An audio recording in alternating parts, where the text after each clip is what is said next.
podcast Plein Potentiel, il est destiné à te libérer. Ma mission, c'est que tu t'autorises à te réaliser à tous les niveaux. Je suis Arnaud Amoyal-Renard, voici mes confidences de coach et d'entrepreneur. Suite de l'épisode précédent où je te livrais comment sortir de l'impression d'être obligé de.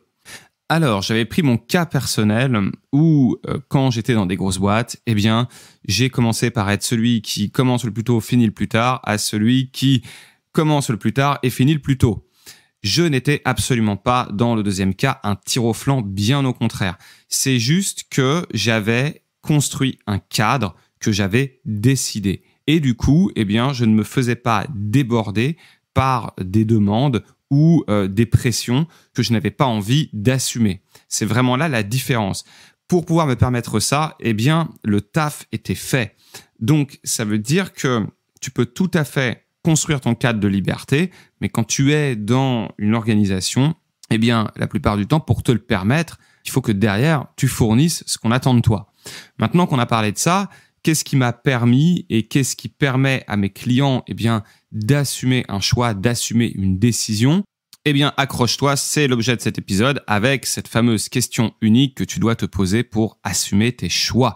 Cette question, c'est tout simplement qui j'ai envie d'être dans cette situation. Et ouais, on retombe là-dessus, sur l'identité. Quelle personne j'ai envie d'être?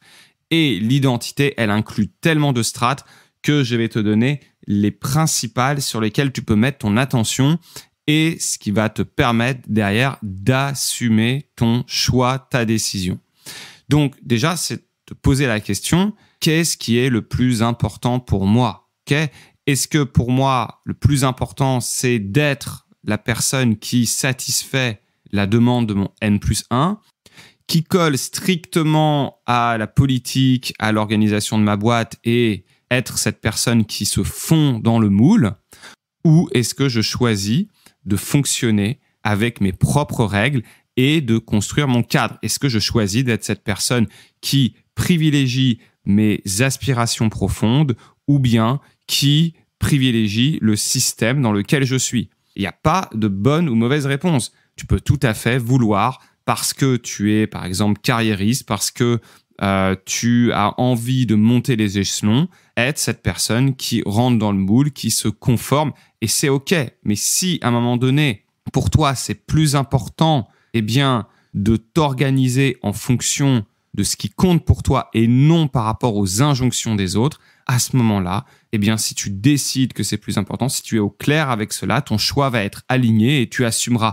beaucoup plus d'être en décalage par rapport au système. L'importance, elle peut même se placer à un niveau spirituel. Typiquement, quand je parle de spiritualité, je parle de ce qui te dépasse, de ce qui est au-delà de toi, de ce qui te missionne. À l'époque, je me sentais vraiment missionné à créer des sons. J'avais un message à livrer. Et du coup, faire de la musique, c'était pas juste OK, faut que je sorte plus tôt parce que j'ai de la musique à faire.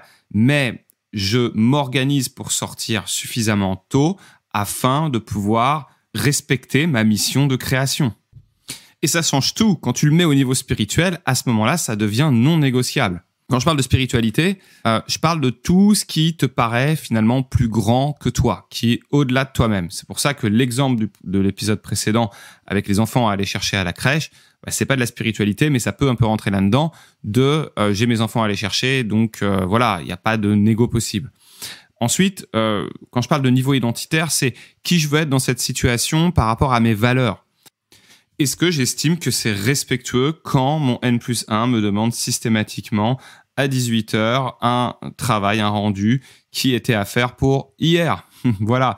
Donc non, si ça ne rentre pas dans mes valeurs, je peux choisir d'être cette personne qui est intransigeante sur ses valeurs et qui n'accepte pas d'en sortir. Voilà. Donc, si je porte mon choix au niveau du respect de mes valeurs, ça va être du coup beaucoup, beaucoup plus simple de l'assumer derrière et de revendiquer ce que tu estimes être dans ton droit. Typiquement, dans mon exemple, c'était parfois OK de finir très très tard et ça m'est arrivé sur certaines missions de ne pas du tout compter mes heures parce que j'étais en phase avec ça et que c'était planifié, c'était prévu et ça respectait ma valeur d'entraide. C'est-à-dire que je travaillais avec des équipes et j'avais pas envie de les laisser galérer sur des projets. Et donc, à ce moment-là, je choisissais d'être cette personne qui est investie et qui est solidaire avec mes collègues, tout simplement. En fait, si ton sens est fort, eh bien derrière, ton choix est beaucoup plus facile à assumer, même si c'est contraire à la norme. T'es pas obligé d'aller si loin sur des valeurs ou de la spiritualité. Ça peut être juste de ramener au comportement le plus basique. C'est à quoi j'ai envie de passer ma soirée et qui j'ai envie d'être. Est-ce que j'ai envie d'être cette personne qui passe sa nuit au travail ou est-ce que j'ai envie d'être cette personne qui peut voir ses amis, qui peut avoir une vie sociale, qui peut rentrer chez lui, se faire à manger, s'occuper de sa famille, etc. En gros, c'est je choisis d'être cette personne qui à 21h30 est encore au boulot ou alors je choisis d'être cette personne qui à 21h30 est en train de passer du bon temps avec ses amis et de manger quelque chose de sympa.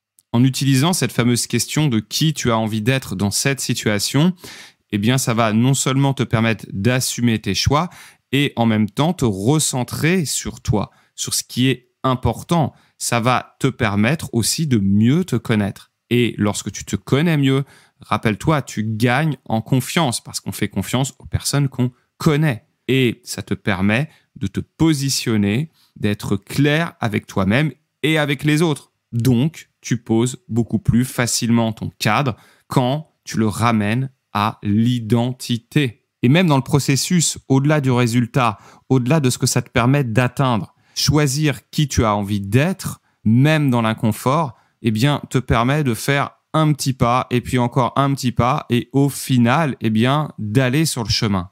Est-ce que j'ai envie d'être cette personne qui a peur d'affronter son supérieur, qui a peur de faire des vagues et qui n'y va pas? Ou est-ce que j'ai envie d'être cette personne qui a peur d'affronter son N+1, qui a peur de faire des vagues, c'est la même chose, mais qui y va quand même? Et je te garantis qu'en te posant régulièrement cette question, en fait, tu vas vraiment dédramatiser. En fait, la vie, tu peux la voir comme un jeu pour un peu plus t'affirmer, comme un jeu pour un peu plus révéler qui tu es. Et la bonne nouvelle, c'est que le qui tu es, eh bien, tu peux le choisir à chaque seconde. Tu peux le choisir à chaque instant.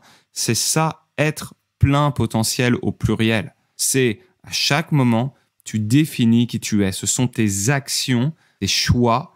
Et une action, elle vient d'un choix. C'est pour ça que je parle des deux qui définissent qui tu es. Tu peux avoir les plus beaux élans philosophiques. Si à un moment donné, tu ne l'incarnes pas, tout ça, c'est du flan. Ce qui m'aide vraiment, vraiment à devenir un meilleur coach, c'est les difficultés, les épreuves, les choses que je dépasse et où je me dis, OK, si moi-même j'arrive à incarner ce dépassement, eh bien, naturellement, à ce moment-là, mes clients vont le ressentir chez moi et je vais être à même de les aider à dépasser leur propre blocage. Vraiment. Je crois que l'incarnation vaut bien, bien, bien plus que tous les discours du monde. Pour conclure, en définissant qui tu as envie d'être, tu précises un peu plus le « je ». Et du coup, ça te permet de jouer un peu plus et de rentrer dans le jeu. Voilà, je te dis à très vite pour le prochain épisode. Tu sais ce qu'il te reste à faire. Si tu as apprécié, tu mets 5 étoiles sur ta plateforme préférée, tu partages ce podcast et tu penses à t'abonner.